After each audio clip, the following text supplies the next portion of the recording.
Good morning, everybody. Happy Thursday. We have an amazing show for everybody today. What do we have, Krystal? Indeed we do. We've got Michael Moore on. He's going to tell us his final election predictions, his last message going into Election Day. Of course, he was one of the only ones, in fact, maybe the only Democrat or progressive who actually called Trump winning last time around. So very anxious to hear from him. We also have Nancy Pelosi's progressive challenger, Shahid Buttar, on the show to make his closing pitch. And we have a phenomenal journalist, a woman I respect so much, Beth Macy. She's been following the opioid crisis in this country from the very beginning. We're going to talk to her about this new Purdue Pharma settlement that was announced by the DOJ last week.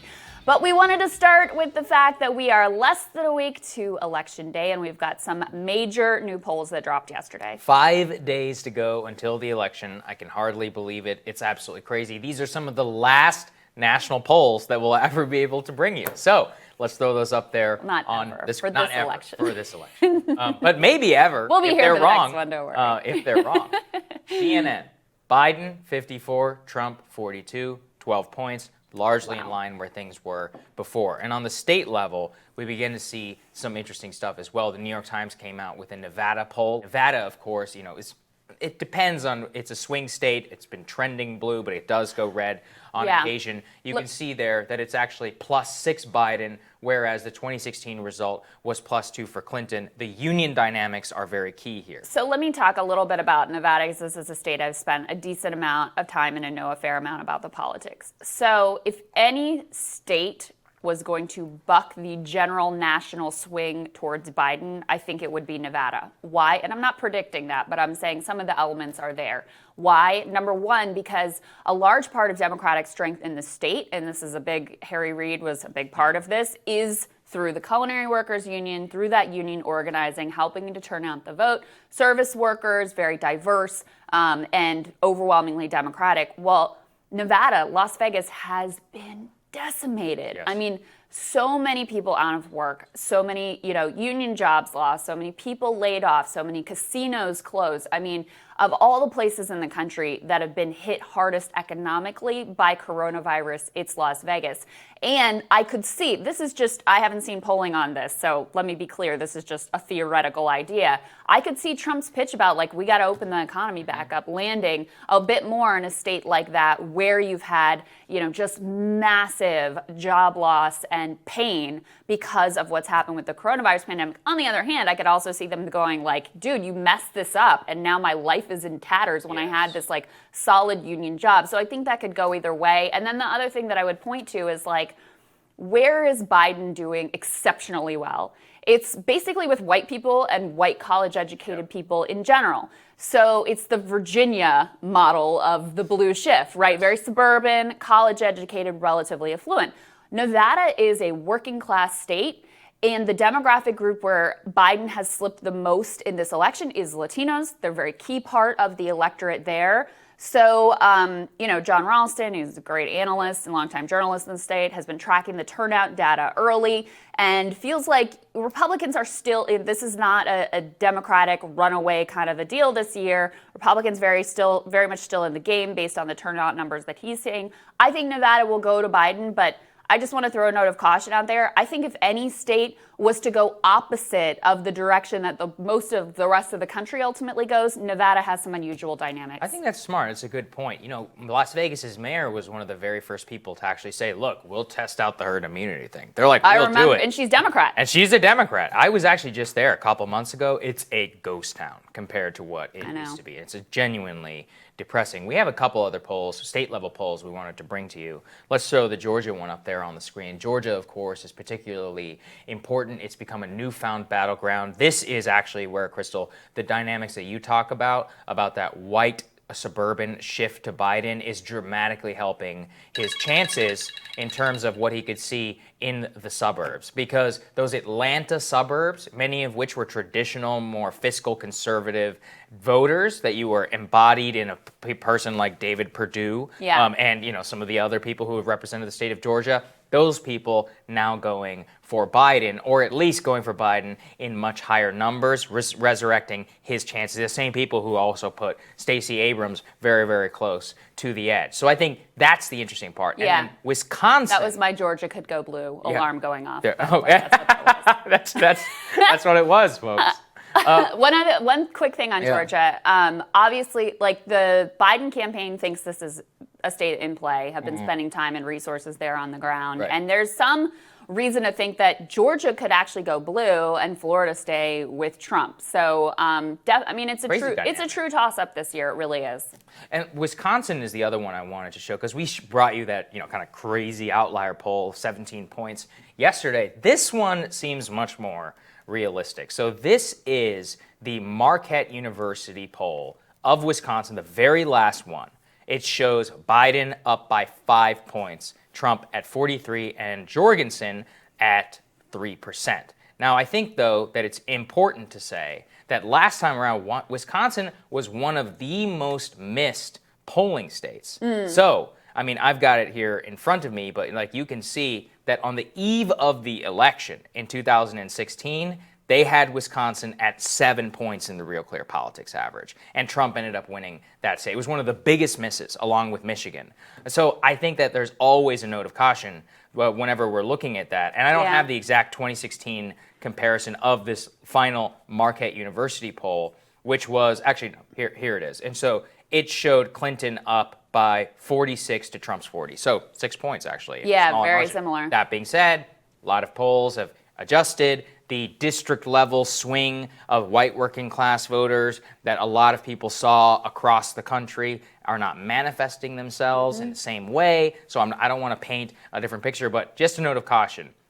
Clinton, 6.5 points on the Real Clear Politics polling average, up 6 in this poll, and Trump ended up winning by 0.7. Look, as we've been saying, if there was going to be a year when things would be wildly off in the polls, really, and not to denigrate the pollsters, like, who the hell knows how this is all going to go with pandemic voting and mail-in ballots and new Supreme Court decisions and deferrals coming down every day. But Nate Cohn did do a whole analysis of where the polls are this time versus where they were last time. And so what he has here is top battleground states, and you can see on the left column, that's the polling leader according to the New York Times polling, and then it says if the polls are as wrong this time as they were in 2016, this is where things would ultimately end up.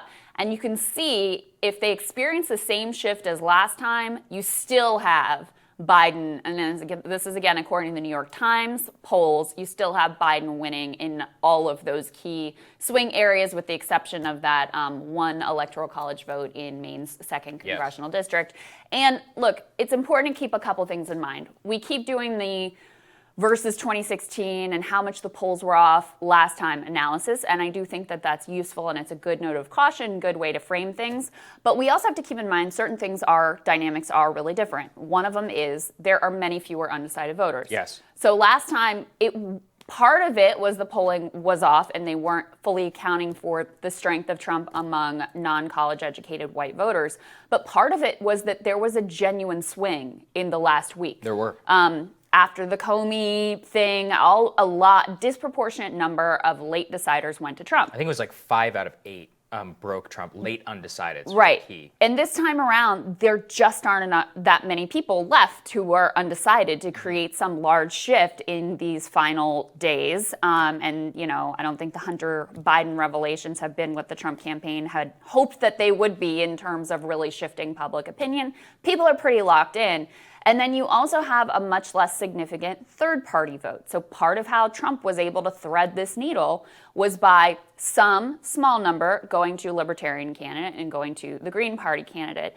There's very, very small numbers who are saying that they're going to vote third-party this time. So that just gives him even, a little bit less maneuverability, little less ability to be able to, knock Joe Biden under that 50% mark. And so that's part of what is really different here. We also had, this is pretty major news, Cook Political Report, that's one of the best analysts in terms of looking at the states and predicting which way they're going to go. This is a big deal. They're moving Texas from lean Republican to toss-up. If you look at the polling, it's incredibly close in the state. I think you and I both sort of feel like Trump will probably pull it out there, but Democrats really think that they have a shot. They're spending some time and some resources on the ground, and if you do end up with a Texas going blue scenario, you are looking at just a massive electoral college landslide in favor of Joe Biden. That's one of the things I wanted to end with, which is that we all think about 2016, but we also need to think about 2012 when President Obama outperformed his polls by 2 to 3 points. And if we can throw that Nate Cohn tear sheet back up there on the screen, I think it's important to look at the far right-hand part of the side of the column from the New York Times, is that the 2012 scenario actually would have Biden winning by 12 points nationally rather than 7. Which is what the CNN poll is predicting, by the way. And so if you have, if we can consider that there was a polling error as it was in 2016, we also must consider that it could be a polling error as it was in 2012. And so from that perspective, we actually could see an undercounting of Biden's support within the polls. I'm not saying that's entirely likely, but it's far within the realm of possibility. I think in the exact same realm of possibility as Trump winning is a Biden landslide. That is where a Texas toss-up designation kind of comes into play. And I think that we should all keep that in mind as well. We're all so scarred from 2016 that we're like, oh, but it could be close. It also could be big. Just remember, that's kind of how polling works in terms of polling averages and more. We just never really realize how wrong they are whenever they undercounts the challenger support rather than the other way around. Trump is in enough of a disadvantage right now that looking at I was playing with the Cook Political Report, like their analysis yesterday and what states they have going which direction. He not only would have to win every single toss-up state, he would have to claw a couple back from Joe Biden. That's right. That's the level of disadvantage that he's at right now. And look, I think we've rightly talked a lot about the coronavirus response here, both on the disease and also on the economics and how that was kind of the final nail in the coffin and that track was laid months ago. But there's an interesting piece that I just wanted to highlight for you a little bit here that digs into the union vote in the industrial Midwest. And while, yes, it's overwhelmingly college-educated suburbanites who are most psyched and seniors who are most psyched about Joe Biden, there has been some erosion among that white working class support. And there was a really interesting line here. They point to the numbers to show this isn't just one of those pieces that I hate where they talk to 3 people and they're like, see a trend. They actually look at the numbers and see shifts, significant shifts towards Joe Biden, away from Donald Trump in some of the areas that he, shocked everybody by how well he did, areas like Youngstown, places like that. And a number of union leaders brought up this one line from a Trump speech back in 2017. This is in Ohio, when he told workers at the GM plant in Lordstown, Ohio, not to sell their houses. He said manufacturing was coming back. That plant went on to close. More than 1,400 workers either lost their jobs or had to be transferred. About 200 of them ended up moving to Toledo. And we covered here the Foxconn failure in Wisconsin. So some of these doubts about the president were laid with working class people before we ever got to the pandemic. It was 2 years ago, 2 or 3. I covered it at the White House. I remember that. The Harley Davidson thing where he threatened Harley Davidson and they basically said, screw you, we're going to China anyway. There were a couple of different If he had kept that plant open, he would, it'd be a very different situation in Ohio where right now Joe Biden has a real shot. It's a toss-up state. Yeah. And it shouldn't be. If he had kept his promise and Lord, if he'd been able to keep that plant open, if they'd really seen a lot of manufacturing jobs come back, you know what? They probably would have overlooked a lot of stuff with the coronavirus crisis and everything that he's done. But because he broke that sort of fundamental promise, when he really raised hopes and expectations in places like Lordstown, in places like Wisconsin, I think that is an undertold part of some of the erosion in his base support. No, I think that's right. All right, we're going to tell you what's on our radars. That's next.